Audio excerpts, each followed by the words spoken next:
St. Louis is home to the largest Bosnian community outside of Bosnia and Herzegovina, with more than 60,000 Bosnians living here in the region. Most immigrated here as refugees from the Bosnian War and genocide, and their stories are being preserved thanks to the Center for Bosnian Studies. The center recently celebrated its official opening at Fontbonne University on a very special day. My name is Adna Karameh-Oates. On behalf of the Center for Bosnian Studies, I want to thank you all for being here this evening and welcome you to the Center for Bosnian Studies official opening. 30 years ago today, Bosnia and Herzegovina declared its modern independence. 1 year before, Ukraine did the same. So perhaps there is no better moment than today to formally open the Center for Bosnian Studies. The scenes that we're seeing on television in Ukraine resonate profoundly. Refugees fleeing, apartment blocks shelled, the international community deciding what to do or not do. What is happening in Ukraine is current, it is now, it is fresh, just like 1992 to 1995 in Bosnia and Herzegovina. In those chaotic years, lives all over Bosnia changed by the day or even by the hour. Every life was changed. Every Bosnian has a story from the war, and that is how the Center for Bosnian Studies began. In 2006, faculty and students at Fontbonne, with the help of leaders in the Bosnian community, began documenting the stories of survivors of the atrocities and ethnic cleansing in the town of Prijedor. An extraordinarily moving exhibit followed, and momentum grew. The project organized guest lectures, film screenings, symposia, and musical performances, often in partnership with other organizations. And the collection of oral histories and related materials grew. We are grateful to the hundreds of individuals, some of whom are here this evening, who allowed us to record their personal stories and be the caretakers of belongings that form part of the collective history of the Bosnian diaspora.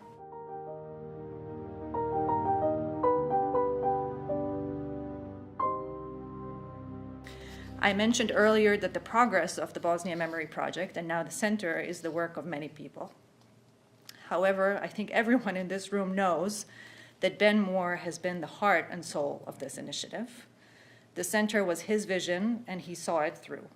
He was able to do that by making his name and face a familiar one among local Bosnians, with whom he has shared coffee, meals, stories, and tears in his characteristic, humble, and unassuming manner.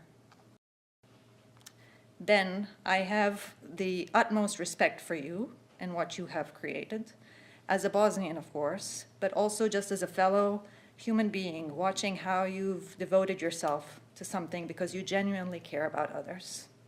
I learned so much from you every day, and thank you for all you have done for the Bosnian community. Now, please join me in welcoming Ben to the stage.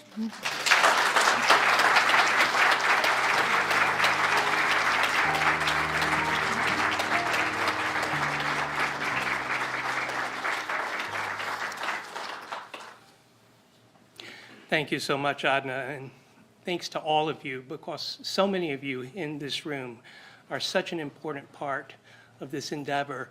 And I couldn't name how many people within this community, both here and people who couldn't make it, have taught me. I couldn't name how many people have taught me so much about so many things over the past decade and more, not only about Bosnia and about being Bosnian, but about being human. And for this, I'm deeply grateful. And I want to acknowledge the superb work of Dr. Adna Karameh-Oates and Rebecca Van Niest. Adna is, of course, our director, and Rebecca is, I mentally have called her our genius in residence. She's our archiver, and she has just done so much for the center. They, more than anyone, have transformed the Bosnia Memory Project into a fully fledged Center for Bosnian Studies. And let me also draw your attention to the work of the center that you can't see today. The oral histories, of course, and the Bosnian language newspapers that we are slowly digitizing and making available on our website. The classes about Bosnia that Brian Jennings, Emily Klein, and Monica Hasibasic are teaching at Afton and Bayless high schools. And most important, the relationships that we have built over the years, relationships that reach across ethnicities and generations and that remind us daily of the power of listening.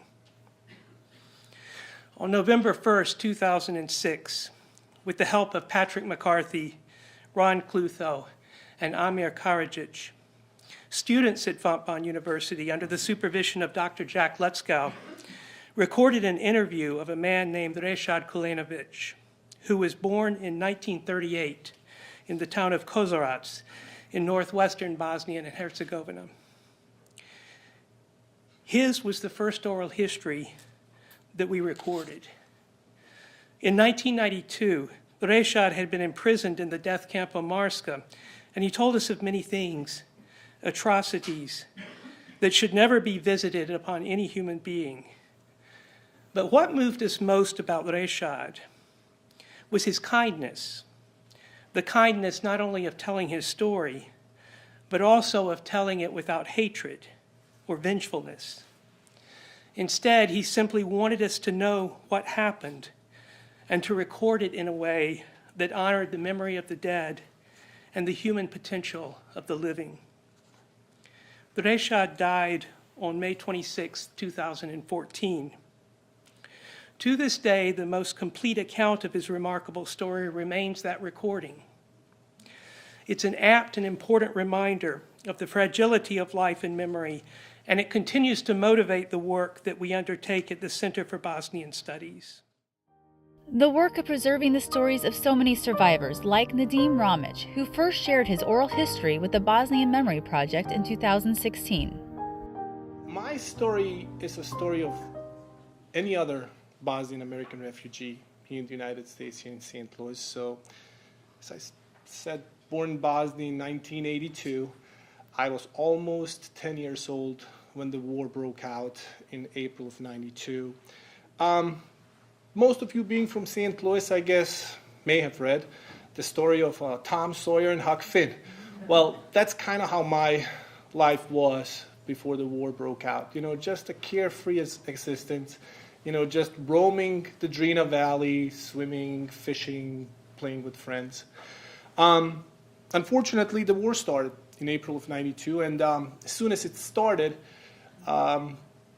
Serbian forces came looking for my dad, as he was a 4-star reserve officer in the Yugoslavian army. So he was forced to hide, and we actually were forced to flee. We fled in December of 92. So we stayed for another 6-8 months. In 92, we arrived in Germany. As a 10-year-old, it was difficult getting used to new surroundings. We stayed in Germany until 99. So I spent my teenage years in Germany as a refugee. And once the war ended, Germany wanted to send us back, not really asking if we could go back, to a home.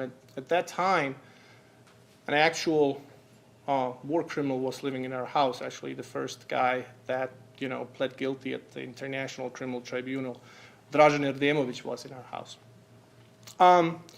So in 99, through I think Bill Clinton had the program going on for Bosnian refugees, we arrived in St. Louis, and as a 17-year-old teenager, I knew the United States through Hollywood, through movies, through shows. So one of those shows was Baywatch, and so we landed in St. Louis, but Pamela Anderson wasn't there. So just let you know, you may have expected. But most of our American friends here in this room, I think we all have sons, young daughters, brothers, sisters, mothers, fathers. Take a moment. Think of them. All the loved ones that you're surrounded with. And now imagine they're all dead. Unfortunately, that is the reality of many Bosnian Americans around here. Unfortunately, a lot of them were slaughtered because of their religion, because of their ethnic background, because of who they were. They were thrown into mass graves in Bosnia, amongst so many others, maybe never to be found again. That's the reality.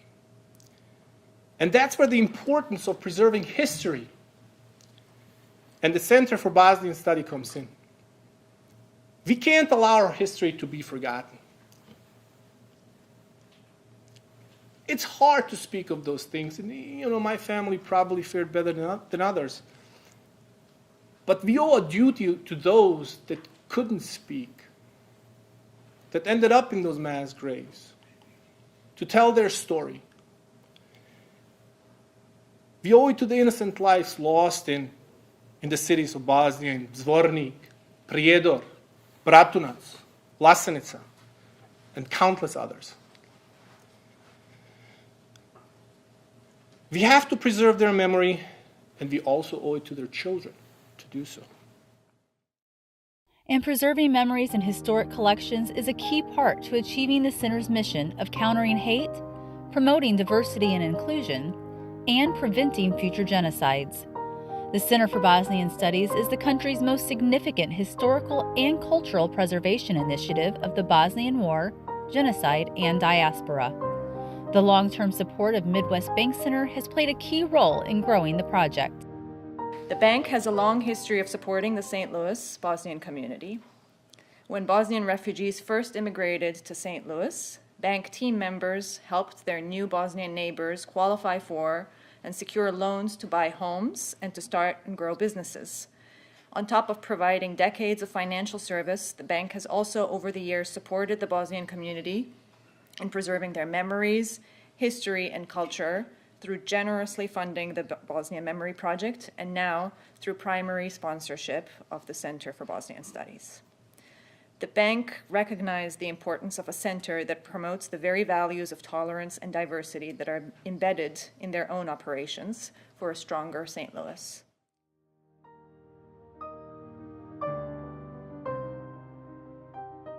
As we gather today in celebration of the opening of this new center and in honoring the 30th anniversary of Bosnian independence, I invite each of you to recognize the tremendous impact in which our St. Louis Bosnian community has had in stabilizing and revitalizing several St. Louis neighborhoods that were previously in decline.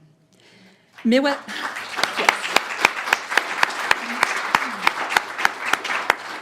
Bank Center has been privileged to be a part of this local success, and we hope that through this partnership we can continue energizing neighborhoods, empowering businesses, and preserving cultures.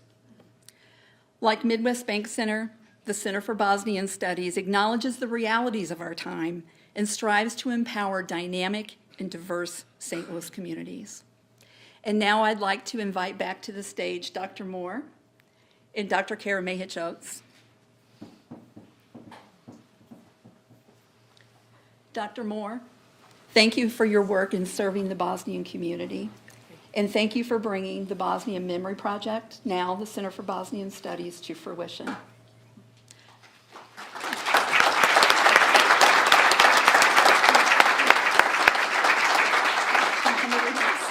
They can't see you behind the screen here. Dr. Kara Mehic-Oates, thank you for serving as the current director of the Center for Bosnian Studies. The work you are doing is not only preserving history, but it's also enabling the next generation to greatness. So thank you.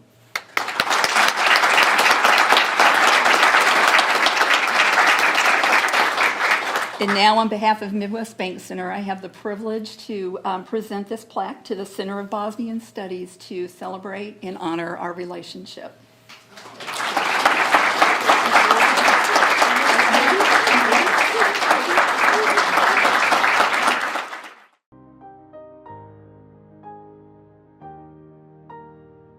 So now, with gratitude as a member of the Fontbonne community and as a member of the Bosnian community, we want to celebrate our partnership with Midwest Bank Center and declare that today, March 1st, 2022, the 30th anniversary of the independence of Bosnia and Herzegovina, we have the official opening of the Center for Bosnian Studies, and it is now open.